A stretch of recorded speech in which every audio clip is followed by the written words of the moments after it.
Sim racing chassis used for this video is the GT Omega Pro. Check them out at gtomegaracing.com.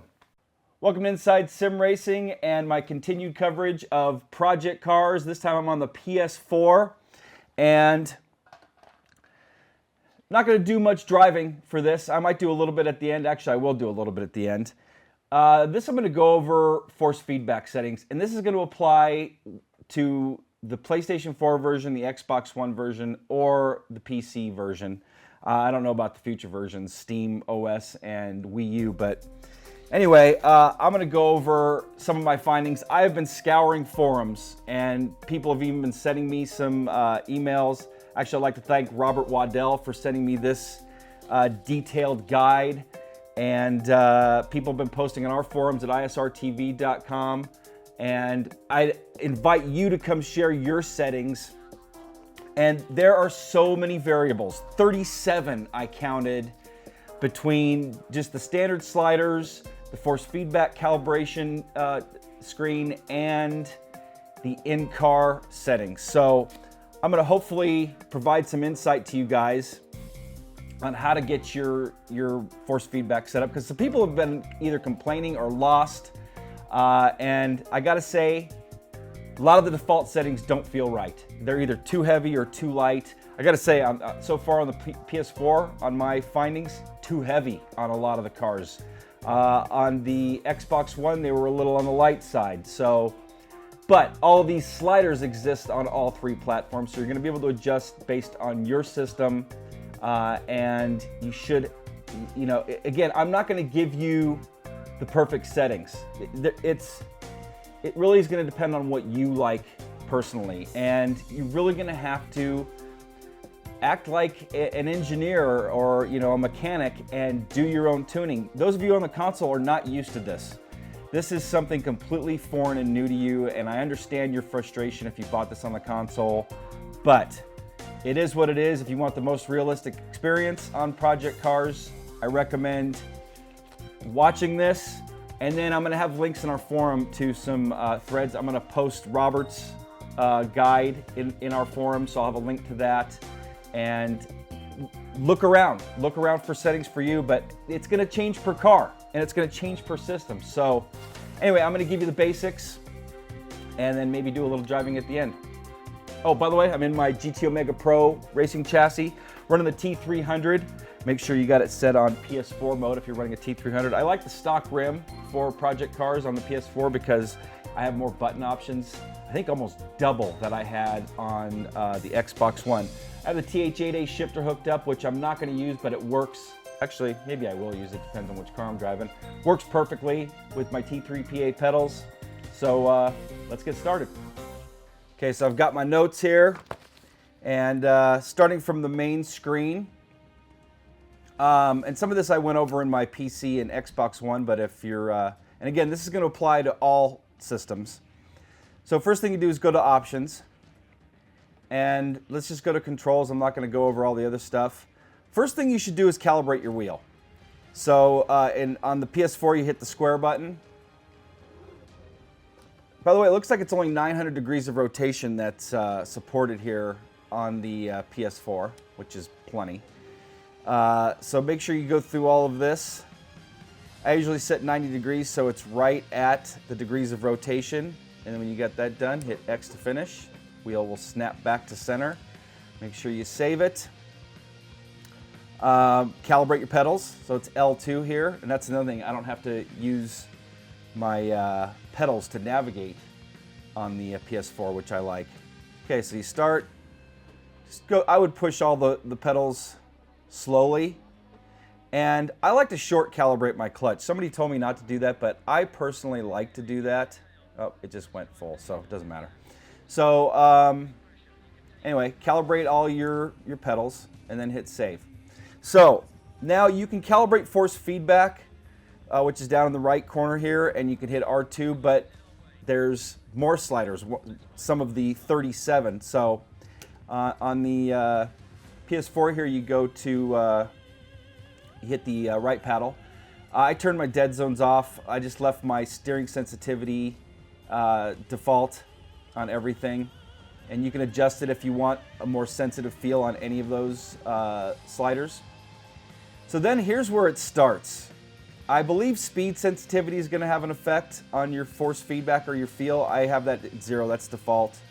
Controller filtering sensitivity, I don't know if that's related to gamepads or not. Damper saturation, I'm assuming does have something to do with it. Some people have mentioned to turn that up. I do not. I just left that at 0. Force feedback, I think the default on the PS4 was 75. I've got that at 100. And then you've got 3 more down here. Soft steering damping, which I have it on. Visual wheel filtering, I'm assuming that's just a visual, and opposite lock help, that's just an assist. Okay, so now you've got that done.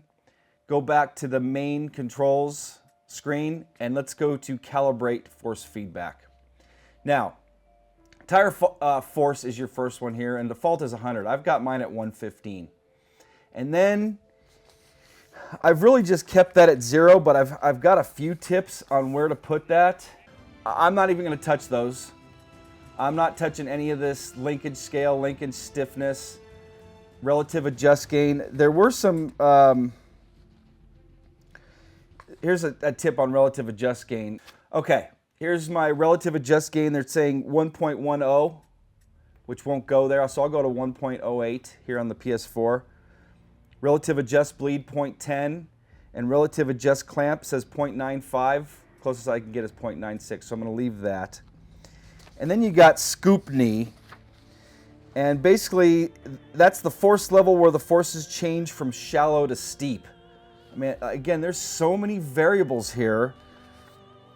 Scoop reduction refers to the input reduction below the knee.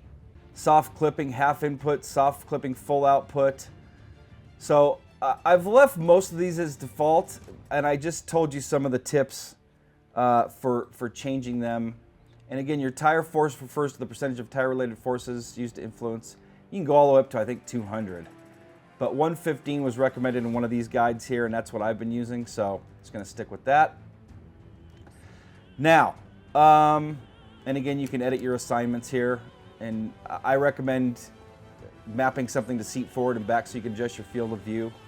By the way, I think I've gone to like a 65 field of view for street cars and tin tops just in general. Yeah, 65, which I like. And use trial and error there too. You know, you want to get the most realistic seating position or viewing position that you can so you feel like you're in the car. Too far or too back, and this may seem weird, but you're not going to be able to react to the way the car is handling.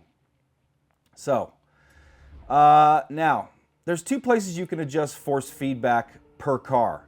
You can do it in My Garage with your tuning setups, but I recommend going into free practice here. Okay, and the reason why is that you can make some adjustments and go back on track. So I'm going to go to California Highway, just stage 1. And the reason why I'm going there is because there's elevation changes, lots of corners, so there's lots of good ways to feel what the car is doing.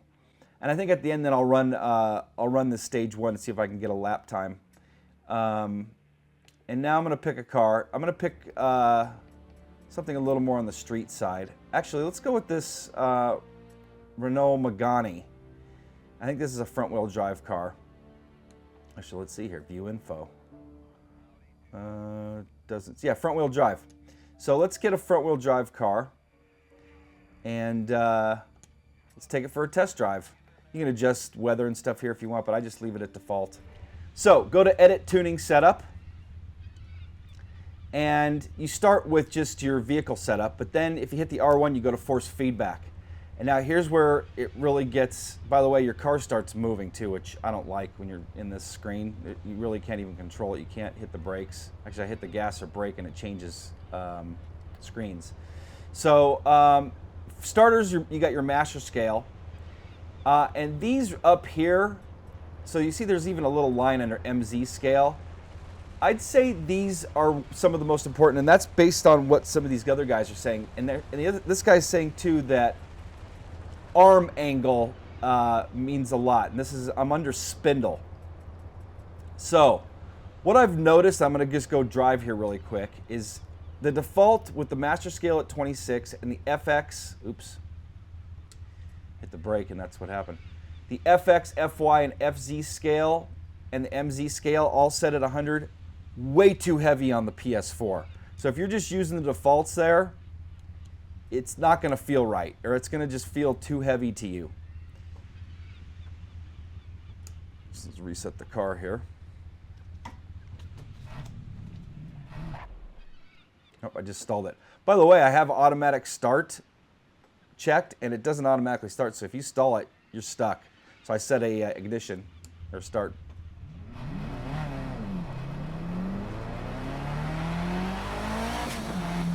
So yeah, out of the box, much too heavy.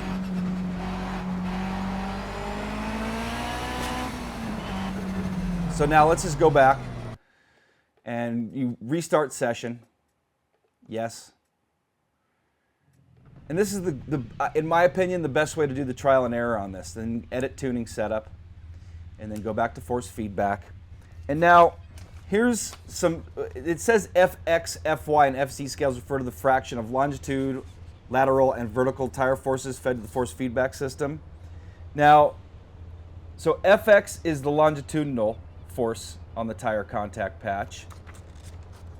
Keep trying to stop the car. FY is the lateral force. So this, or the first one, it helps feeling acceleration and braking. FY represents the feeling of transfer and inertia of when the car's cornering, and then FZ feels the road. So when going over bumps in the road. And then MZ, this is the force feedback component representing the twisting forces of the wheels. Rotation along the vertical axis of the wheel. It is the self-aligning force of the wheels into the driving direction and is most important for getting the classic feel of force feedback getting lighter when the tire is losing grip. So then there's just a bunch of tips. So this guy in particular says to start FX at 48, FY at 44, FZ at 54, and then an MZ at 100. And he also said to turn off all smoothing, because he says it just doesn't do anything. And then arm angle, I think we're just going to leave it at 1500. That was the default. So then hit X to save, and then that also resets the car, and then go to drive. All right, so right out of the gate, that feels a ton better. So even if you just go to that setting, yeah, I'm getting some pull, but it's not so hard that you can't turn the car.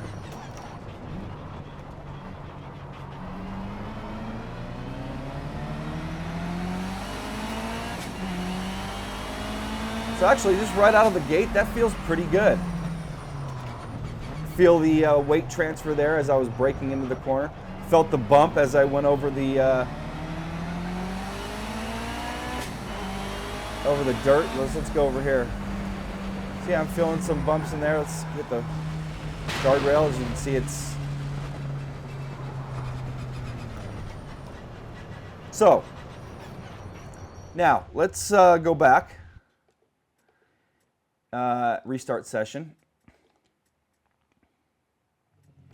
Edit tuning setup. And go to force feedback. So let's try turning this arm angle down, because supposedly that makes a big difference too. So let's go to 0 and see how that feels. Actually, back to the FZ, FX. Let's go back here really quick. Something that I tried yesterday was turning all, I turned everything off, and someone recommended doing this, and you might want to do this too, because again, this is going to vary per person. Turn all of those scales off, and then turn MZ to 200. And then find a good balance to what you like. 100 seemed to work pretty good for me. And again, this is going to change per car. And you can save it per car. And I'll show you how you can save it to all the tracks, and so you have a base for each one of the cars. I keep hitting the brake. And then I just started adding you know, different, started FX as they were all at 0. I started FX, added some of that, and then added some FY, then added some FZ, and got a good feel. So let's try that arm angle at 0. Actually, I didn't do that much yesterday. I spent a couple hours messing with this yesterday.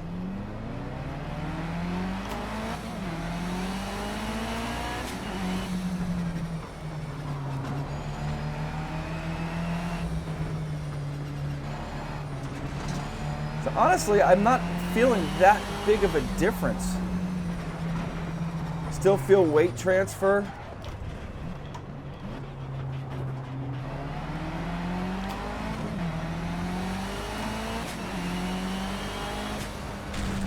Feel that bump against the...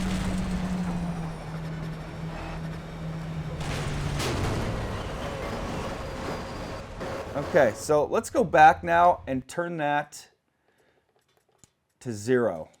I mean to max, and see what difference that makes.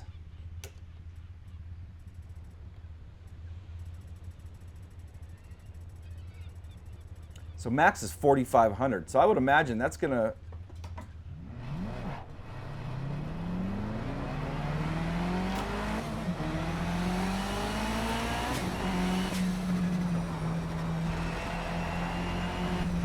make the steering feel a little lighter, almost smoother.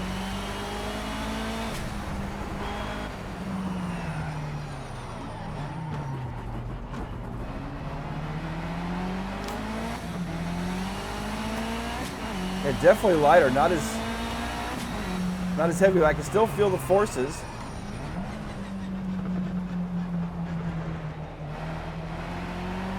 Let's go on the wall here. Guardrail, so you can see it's still...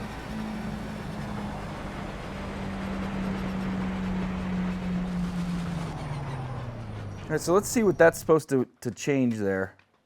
So this guide is saying, so many cars have this setting quite nicely set, but some cars have it completely wrong.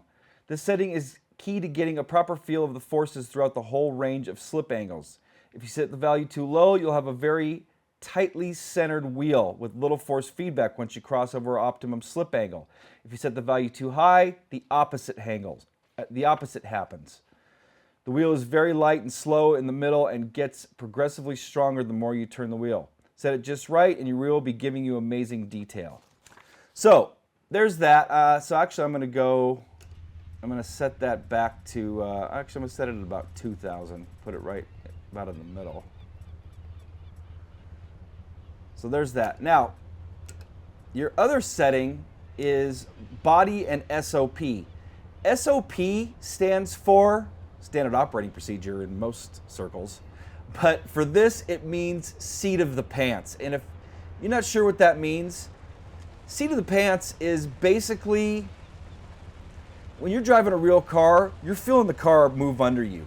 So they refer to that in driving or racing as seat of the pants feel. There's a bunch of different things you can adjust here. Body scale, body, SOP scale, and it's all, default is set to 0. One of the tips I read on that is that it basically it helps you feel what the rear end is doing. And this guy is saying that he's raised the lateral and differential all to 1.0. So let's do that. He says 0.10, but this is an older guide. So we're going to go to 10.0 and let's give that a feel. Another thing too to take into consideration is that all the actually in this practice mode, your tires start warm. But there's some situations where those tires are blue. That means they're starting cold. So you got to let those tires warm up before you get a good feel for the car.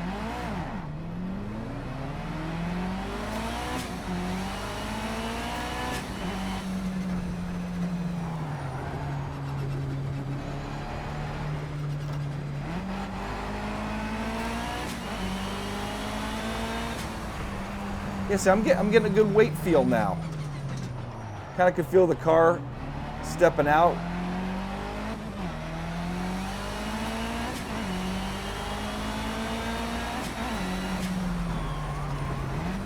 Under braking there, I could feel it. So, those of you out there that were saying it feels like driving a boat. And I have to strongly disagree with you. Matter of fact, I think this is some of the best feel on the console I've ever had. Is it the best force feedback I've ever tried? No. I honestly like iRacing's and Assetto Corsa's a little bit better, but it's good. You definitely can tell what the car's doing.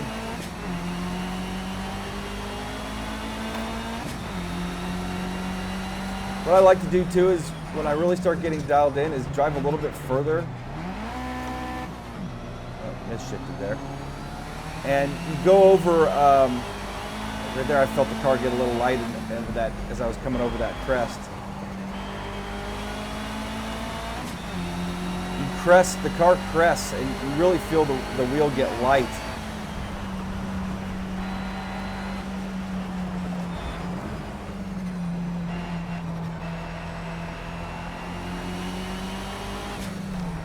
Again, this isn't the definitive set your force feedback this way, but again, it's just giving you some examples and some tips on where to start. And like going over that, I felt it like this is the crest that I'm talking about right here.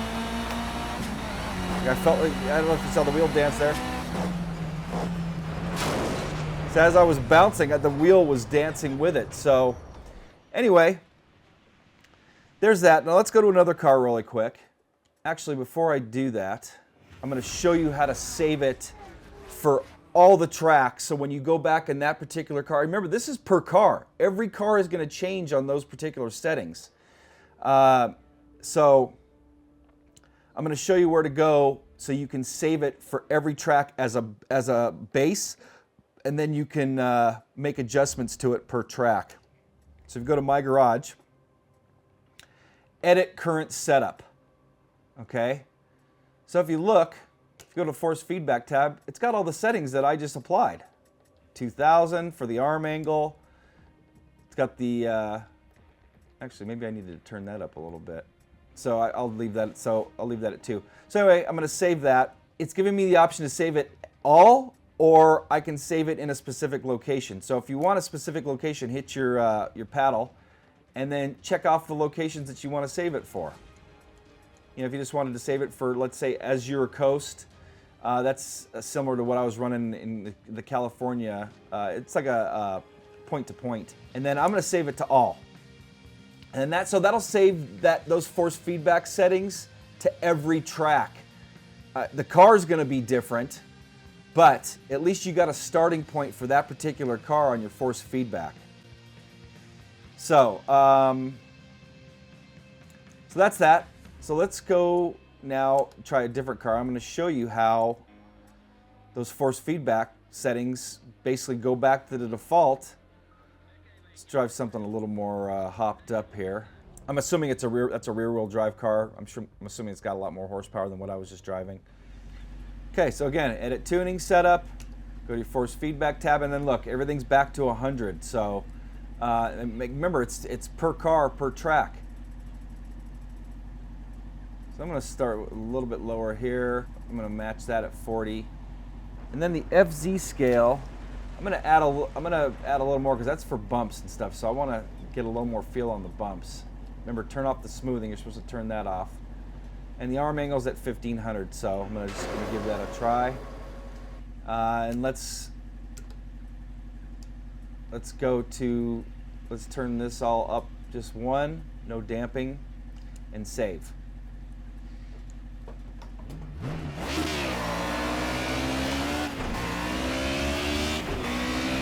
Oh, by the way, you can see it in my field of view at 65. Pretty proper setting. I've got some graphic glitches going on there. Is that shadows? No, that's shadows. That wasn't a glitch. That was a shadow from...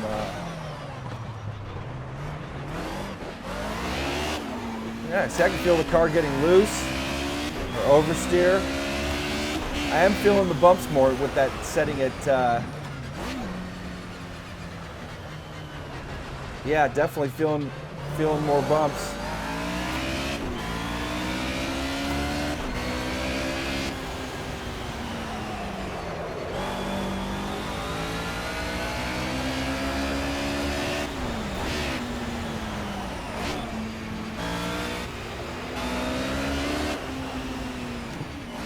Yeah, so those saying that you got a boat feeling, I'm getting some good feedback to help me tell what this car is doing.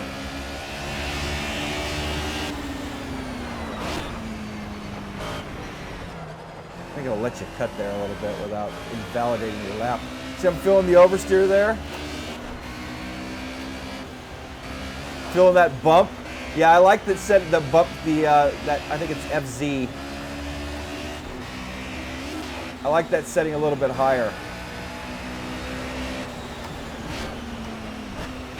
I think you can cut there too.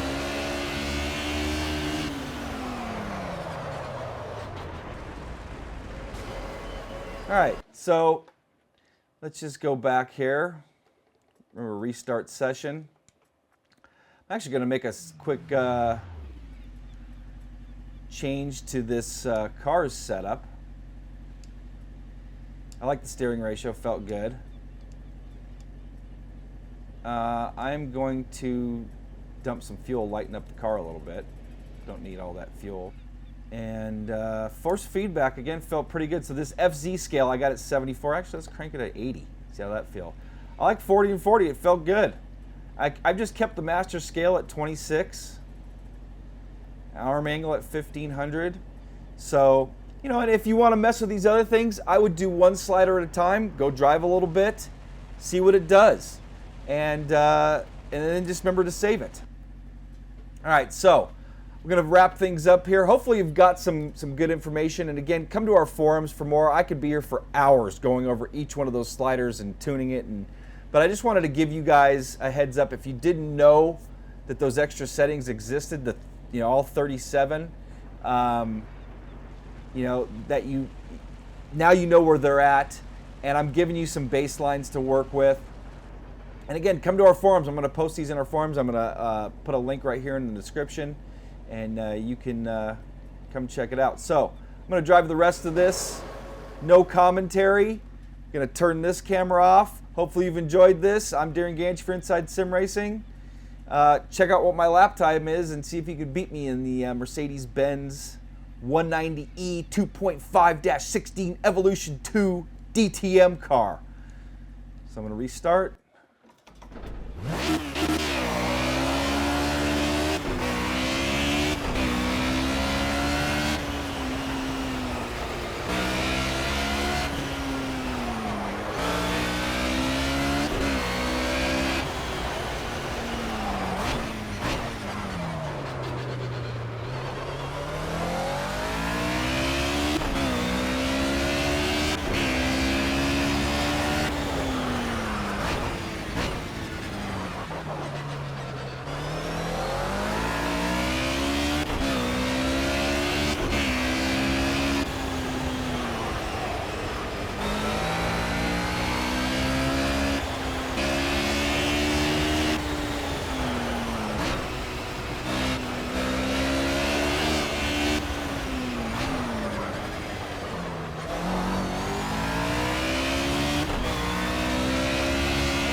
That was fun.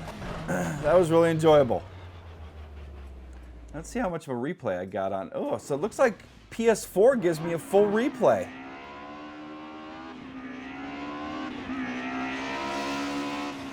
So there you have it. Again, hopefully you've got something out of this. I did my best, and there's just so many different settings. I can't say I'm an expert at this, and you know, but try some of those as just the base that I gave you, and see how you like them. So that's going to wrap things up for Inside Sim Racing. I'm Darren Ganji. Hopefully you've enjoyed this look at the force feedback on the PS4. And again, this would apply to the PC or Xbox One because all those settings are on those systems too. So I'll see you guys next time.